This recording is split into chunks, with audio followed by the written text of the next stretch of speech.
Do you still remember the ease of driving across the US-Canada border without a second thought? In 2025, that feeling is disappearing. It's no longer about simple procedures or friendly glances. Instead, it's about phone searches, stay limitations, and a quiet sense of suspicion. Are Canadians slowly no longer welcome in what was once considered the house next door? Number 1. Become a symbol of suspicion. For decades, the US-Canada border was not just a geographical line, but a vivid symbol of trust between two nations once considered the world's closest neighbors. Canadians traveled south to escape the winter. Americans went north to explore nature and culture.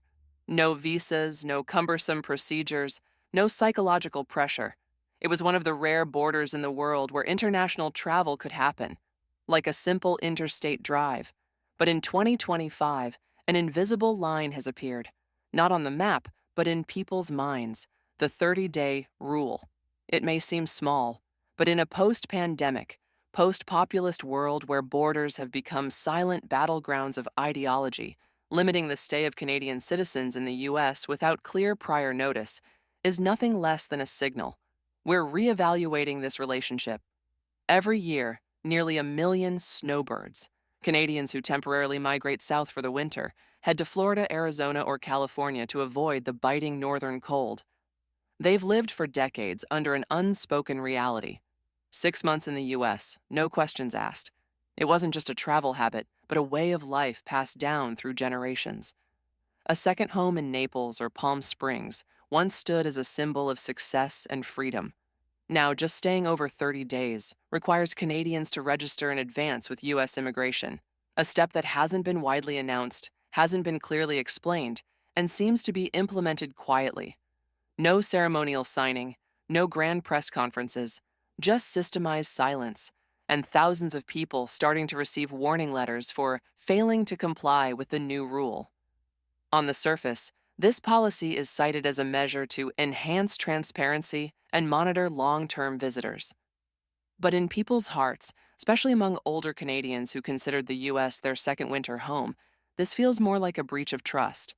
It's no longer about filling out a form, it's a deeper question. Why are we, those who have always complied, always contributed, now being watched as a potential risk? Statistics don't lie. In March 2025, the number of vehicles returning from the U.S. to Canada dropped more than 30% compared to the same time last year. No economic crisis, no snowstorms or wars, just people no longer feeling welcome. And for a country like Canada, long proud to be America's most reliable friend, that's a crack that cannot be ignored.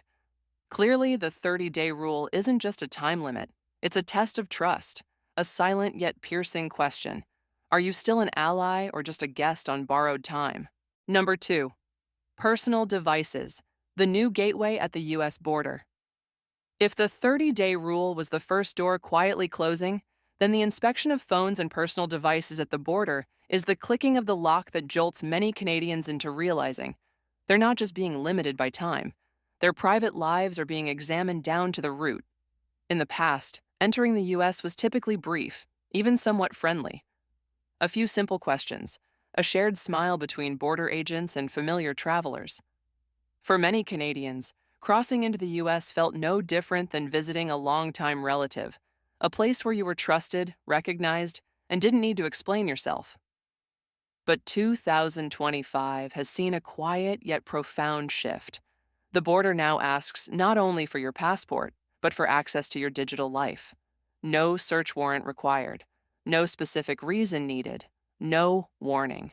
You only need to be selected, randomly, or perhaps not so randomly, and your phone can be searched. Messages, photos, contacts, emails, browsing history, even social media. What was once considered absolute personal space has now become a gateway to judge whether you're trustworthy enough. The issue isn't just legal, it's emotional. The feeling of being rummaged through, not because of an act, but because of a possibility. An old photo, a sarcastic political post, a joking message among friends. Any of these could be enough to hold you for hours, interrogate you like a troublemaker. What once lay still in your phone can now become evidence against you. The result? A spreading sense of unease. A couple from Ottawa shared that they canceled their trip to Vermont simply because friends had told them they were questioned over a Facebook post from 2 years ago. A Middle Eastern student at the University of British Columbia brought a laptop to a conference in Chicago and was held back because an email included the phrase climate protest. This is no longer a border in the physical sense. This is a data border, and you don't know when you may have unknowingly crossed it. Legally, the U.S. has the right to inspect devices at the border, but having the right doesn't mean it's reasonable. When that right is exercised broadly, without clear standards, and especially without transparency in post-review handling, it stops being a security measure. It becomes a tool of control. And for Canadians, people who once crossed this border as if strolling through a park, this is a new feeling. Not fear, but surveillance. Not rejection, but suspicion. The border has changed, but what has changed most clearly isn't the law, it's trust. Number 3, warning from Canada's academic community, not the police, not the government, but the brightest minds of the nation, professors, researchers, academic experts, have spoken up. When those who believe in reason, in dialogue, in the free exchange of cultures and knowledge, begin warning one another to avoid the U.S., then it is no longer a minor signal. It is a ringing alarm. In early 2025, the Canadian Association of University Teachers, CAUT, representing over 72,000 professors, researchers, and academic staff nationwide, issued an unprecedented advisory: carefully reconsider traveling to or working in the United States, especially if you are transgender, a person of color, a religious minority, or hold differing political views. This is not a politically charged statement. It is an act of collective self-protection. Reports from major universities in Toronto, Vancouver, and Montreal have recorded numerous cases of faculty being detained at the U.S. border for unclear entry purposes, or simply because they had previously published an article critical of U.S. foreign policy. An anthropologist of Iranian descent, en route to speak at Harvard, was interrogated for 3 hours simply for carrying research documents related to immigration. A transgender professor was denied entry despite having a formal conference invitation and valid documentation. The fear doesn't lie in being denied, but in not knowing what will cause the denial. Is it your name? Your gender? A tweet from 2019? Signing an academic petition on human rights? Many Canadian universities have quietly issued internal directives: limit the number of faculty sent to conferences hosted in the U.S. Some departments have shifted research destinations to Europe or Asian countries. Behind closed doors, university legal advisors are now instructing scholars on how to sanitize personal devices, how to answer during interrogations, and most importantly, how to remain calm if denied entry without reason. Sadly, the U.S., once a global magnet for intellectuals due to its academic freedom, is now evoking caution. Not because official policy has clearly changed, but because scattered incidents are forming into a concerning pattern. And when academics, those who live by the belief in idea exchange, begin to withdraw, it's not just a matter of visas. It's a cross-border trust crisis. No one is forbidding you from going, but more and more people are choosing not to. And when knowledge begins to turn away, the problem is no longer small. Number 4, when the buses no longer depart, there is no shocking news, no bold headlines, no protests or controversial speeches, just a very long silence, spreading from the border intersections to once bustling commercial zones filled with Canadian visitors. The change didn't come with a bang, but with quiet. And sometimes it's that silence that serves as the clearest warning. In early 2025, the number of vehicles and travelers from Canada entering the U.S. dropped unexpectedly. Border towns like Niagara Falls, Sault Ste. Marie, or Old Orchard Beach, once lively with visitors from the north, have become quiet. According to reports from local trade associations, hotel bookings plummeted, in some places by as much as 40% compared to the same period. A motel owner in Maine said it bluntly, yet bitterly: "We're not seeing anger, just absence." Canadians aren't protesting. They're not writing letters of objection. They're not calling for loud boycotts. They just stopped going. That's what worries local U.S. authorities. Not the lost revenue, but the fact that they don't understand why everything has gone so quiet. Loyal customers who used to shop, vacation, seek treatment, or simply enjoy warmer weather have suddenly disappeared. No warning. No word on when they'll return. Across the border, the sentiment is even clearer. A woman living in Montreal shared that she and her friends canceled their annual shopping trip to Plattsburgh simply because they didn't want the risk of being questioned for no reason at the border. A family from Calgary redirected their spring vacation from Arizona to Lisbon. Less worry and more welcome, they said. No one's saying it out loud, but everyone feels it. Something in the air has changed. It's no longer the feeling of entering a neighboring country with trust, but of stepping into a space of scrutiny. A lingering question echoes in each person's mind. If I'm unlucky today, will I be held? Will I be turned away without explanation? The Canadian withdrawal doesn't stem from fear, but from reason. They choose not to go, not because the U.S. is no longer beautiful, but because the journey has lost its emotional safety. It's no longer a joy. It's a test. The border is still open. The lanes still operate.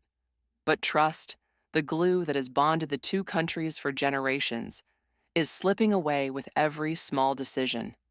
A click to cancel a booking, a message to change a meeting location, a thought in the mind, maybe don't go this time. And so the silence takes shape, not because the invitation is missing, but because the invitation no longer feels warm enough to make people stay. Number 5, when a name becomes a gate. There's no sign saying you'll be treated differently, no sentence on your visa saying you'll be held longer. But if you have a name like Ahmed, Farah, Zainab, or skin that doesn't match the native look, then your experience at the U.S. border in 2025 might be different. Not once, but regularly, consistently, and filled with unease. This isn't a new story, but now it's no longer an isolated case. Canadians of Middle Eastern, South Asian, or Muslim background are increasingly reporting deeper interrogations, more thorough baggage checks, and most notably, no specific explanation for the different treatment. A Pakistani student from Toronto said he was questioned 4 times about connections to religious organizations, even though he was only carrying a backpack and a scientific conference invitation. A Lebanese-Canadian couple from Ottawa were asked to open all their social media accounts and hand over passwords on the spot, simply as part of a random check. The difference isn't in what they carry, it's in who they are. There is no official policy acknowledging this, no specific clause in U.S. immigration law stating that ethnicity affects screening levels. But the reality at the border is painting a different picture: discrimination without paperwork, only silence and repetition. And the most dangerous part of this kind of discrimination is this: it's not a public insult you can push back against. It's a small, repeated inconvenience that makes you question yourself. Did I do something wrong? It turns confidence into doubt, turns law-abiding citizens into suspected threats. A quiet but lingering kind of psychological harm. More alarmingly, a recent AP NORC survey shows the number of Americans who see Canada as an ally or friend has dropped from 82% in 2023 to just 66% in 2025. That figure speaks not only to perception, but to a growing chill on both sides of the border. Canadians used to believe that the maple leaf passport symbolized peace, kindness. But now, even those who carry it must ask themselves, does this passport only matter if I have a name that sounds more neutral?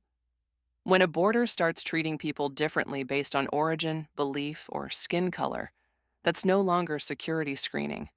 It's an invisible yet powerful form of selection about who is welcomed and who is merely accepted in silence. And like all silent injustices, it doesn't need an announcement, just steady repetition, until those affected begin to adjust themselves or abandon the journey before it ever begins. Number 6, when the door stays open. But there's no way in the most frightening story at the U.S. border in 2025 isn't about crowds or sirens. It's the dry silence that follows a single sentence.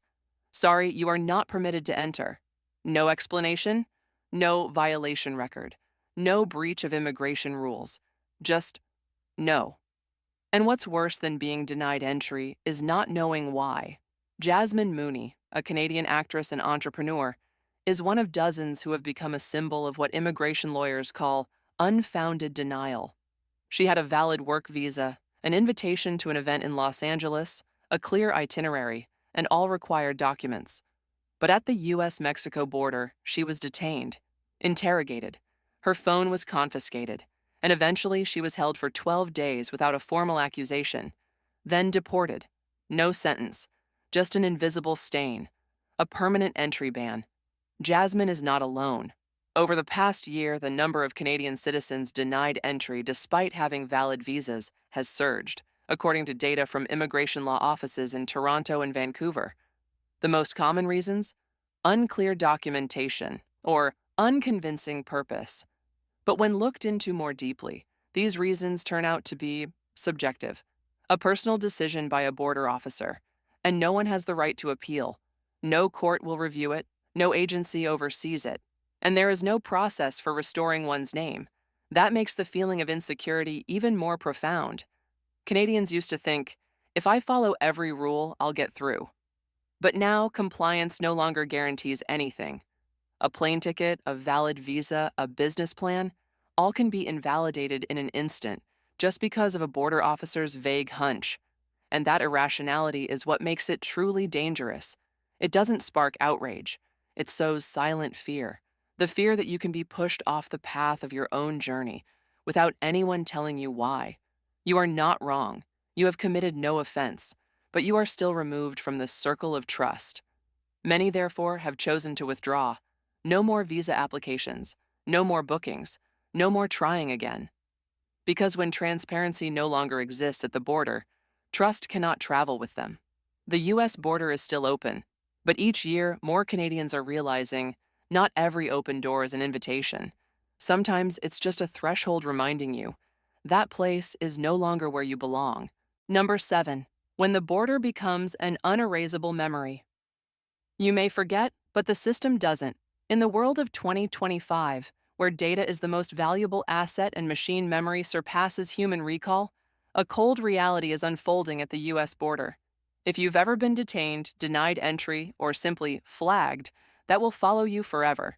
Not on paper, not with official notification, but undeniably real. Today, more and more Canadian citizens are sharing the same repeated experience. After one instance of being more thoroughly screened at the border, even without violation or denial of entry, they begin to be called into private rooms more frequently, questioned more thoroughly, and have their devices searched more intensively. The questions become increasingly specific, cold, and it feels as though the person across from you already knows something. In reality, they've been flagged, not in a formal sense, but by how the system operates. A faint note in an internal system, a line of data seen only by border agents, but enough to make them choose you over someone else in the waiting line. And from there, a loop with no exit begins. You're screened more thoroughly the second time. That increases the chance of another note being added. By the third time, you're being asked about financial details. By the fourth, you realize you're no longer an ordinary citizen. You're a file with a history, a special case, with no accusation and no opportunity to erase it. The biggest issue here is the lack of transparency. No one knows why they've been flagged. There is no appeals process, no official channel to request a data review. And while the system maintains the stance of we're under no obligation to explain, Canadians are gradually losing the most precious thing they once had when crossing the border, the feeling of being seen as a person, not a risk. A South Asian Canadian journalist recalled being detained 4 times in a row at U.S. airports, each time for vague reasons, and each time met with the same look: wary, probing, suspicious. He said, "I don't know what I did wrong. Maybe it's just because I once criticized a U.S. policy in an article, but now I know. The system doesn't forget, and it doesn't forgive." That story is no longer rare. It's typical. And in a world where every action leaves a digital trace, where personal data is compiled like a shadow dossier, a single moment of making the system uncomfortable can mark you as someone unwelcome forever. The border was once a destination. Now it's the beginning of perpetual observation. And for many Canadians, that feeling of being remembered not for something good, but for a moment of suspicion, is enough to make them turn back before even starting the journey. Not because they're afraid, but because they understand. In a place where the system's memory can't be erased, you never truly get to start over.